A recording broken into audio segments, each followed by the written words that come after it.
Hello and welcome to Mindset Mondays with DTK. This is episode 187 in an ongoing series of live broadcasts designed for those folk who understand that the real work is getting better at being who you are at your core. And that is the only way to get better at doing what you do. All right, if you'll take just a moment, just below this video, please click share and invite your friends, your colleagues, your community to this broadcast. The more voices we have, always the richer the conversation, both during the broadcast and for the folks who come see it afterwards and still read and engage with your comments. And I'm super curious about what part of this globe you're connecting, Facebook or YouTube or LinkedIn. Love to know where you're coming in from. Oof. Well, today's an interesting day, not just because going on right outside that window is demolishing the house next door. So for the last hour and a half, they have been tearing down a house. So if you hear noise behind you, this house is not coming down, but that one is. So I want to talk about forgiveness today. It's been super top of mind for me. And so this last week was the Jewish holiday of Yom Kippur, the Day of Atonement. Last Wednesday night at sunset, it began and it extended through Thursday. And we spent the entire time in services and fasting. So forgiveness during the period leading up to it and for some time after is really super top of mind.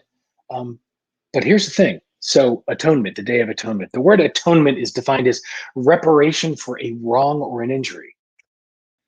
True atonement does not occur until that time out in the future when you're presented with the exact same situation.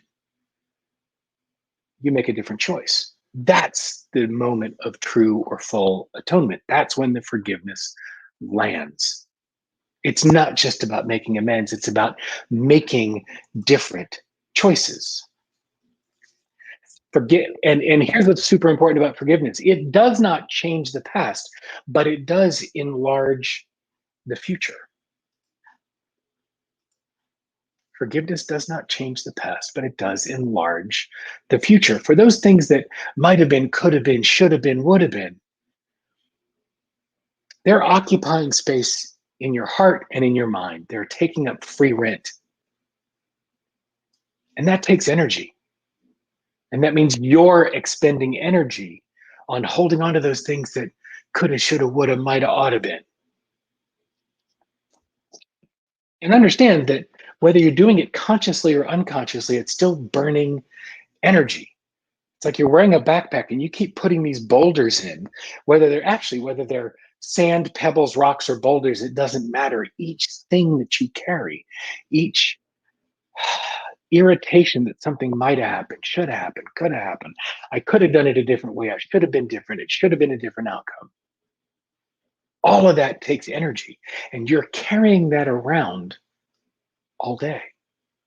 And whether it's front of mind, back of mind, conscious or unconscious, it still takes energy. Releasing them enables you to find acceptance for what actually happened. And use your energy not to hold on to the past, to create your expanded future, the future that you want. Bottom line, this is all about intentionality, right? You see, it is absolutely impossible to write the next chapter in your life while you're reading the last one. It's impossible to craft a new story, to create the next phase, to design the next arc of your life while you are still choosing to live the old one.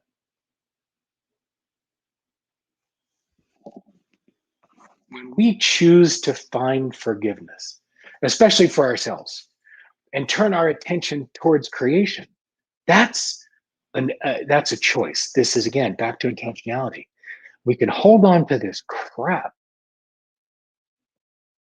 fester over the past, we can ruminate and perseverate and just burn energy, or we can choose to turn our attention and our energy towards creation. And maybe the next time we're presented with the same situation that has us wrapped up, we might choose to start with acceptance and forgiveness.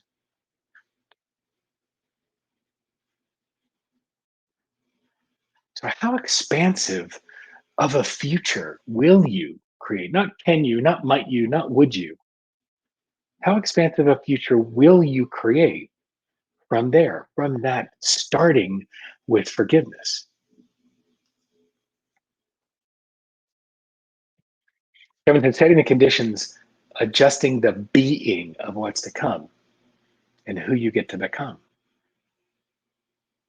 No, that's adjusting the being. It's creating the conditions for our next. That's such a powerful way to hold the idea of intentionality. Many of you heard me talk about the difference between a manager and an entrepreneur. It's a different mindset.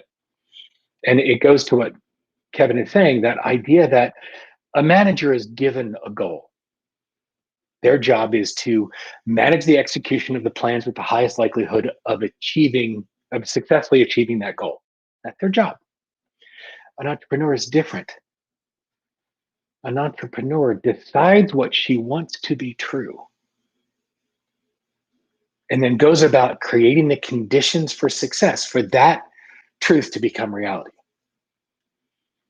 It's the difference between accepting what is and and deciding to stay with that, or choosing to create something new, right? Deciding what that truth is and choosing to create the conditions for that success. It is an entirely different way. And it is insistent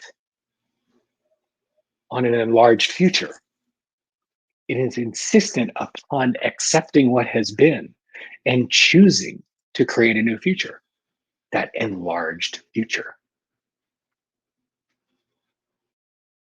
So, fascinating way for me to head into this week, rich with forgiveness around me and acceptance, and more important, turning my attention from that to creation, towards creating what's next. And I invite you to do the exact same thing, is to let go of what needs to be shed, what needs to be culled, and look towards that expansive future, that enlarged future that you can create. And I'm eager to hear what it is that your enlarged future contains. So whether it's a direct message, an email, a comment on this thread, on any of the platforms you're on, between now and next week, I'd love to hear more about what your enlarged future looks like. And I'll see you next week. Be well.